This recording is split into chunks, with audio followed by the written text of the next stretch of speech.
जनताले गरेर देखाए। जनताको पावर हेर्नुभयो। जित्ने जति सबैलाई शुभकामना छ, हार्ने जति सबैलाई प्लिज बाई बाई छ। जतिजना उम्मेदवार अहिलेको चुनावमा हार्नु भएको छ, प्लिज तपाईहरू फेरि नदेखिनु होला। जनता तपाईलाई हेर्न चाहँदैनन्, यसरी बुझ्नुस्। जब जनताले तपाईहरूलाई हामीलाई यो प्रतिनिधि चाहिँदैन भनेर अस्वीकार गरिसकेपछि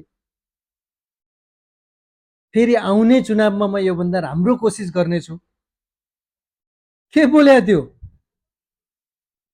जनताले तपाईलाई चाहँदैनन् भनिसकेपछि बुझ्नु पर्यो नि। तर फेरि नेता बन्छु भनेर चाहिँ ट्राई नगर्नु, कोही पनि हुनुहुन्छ प्लिज। यो तपाईहरूको राजनीति 30-35 वर्षौंदेखि देखियो यसरी होइन। अब जनतालाई चाहिँदैन त्यस्तो राजनीति। यदि फर्स्टचोटि फ्रेस क्यान्डिडेट उठेर कसैले जित्छ भने त्यसले सेकेन्ड टाइम ट्राई गर्न सक्छ। बुझ्नुभयो? कोही पनि हुनुहुन्छ, चाहे वडा अध्यक्ष किन नहोस्, चाहे मेयर किन नहोस्, चाहे प्रतिनिधि सभाको सदस्य नै किन नहोस्,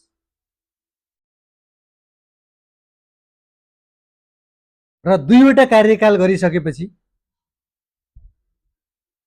10 वर्ष धेरै हो। 10 वर्ष टाइम भनेको गरिसक्नु भयो। 10 वर्षमा मान्छेले धेरै गरिसक्छ।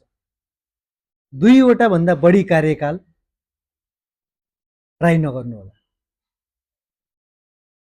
गर्न चाहने मान्छेले 5 वर्ष 10 वर्षमा धेरै गर्छ। मैले यो गर्न बाँकी छ म गर्छु भनेर ट्राई नगर्नु प्लिज। जितेका व्यक्तिहरूले पनि ट्राई नगर्नु होला, तेस्रो चोटि चाहिँ ट्राई नगर्नु। त्यही भन्न चाहन्छु।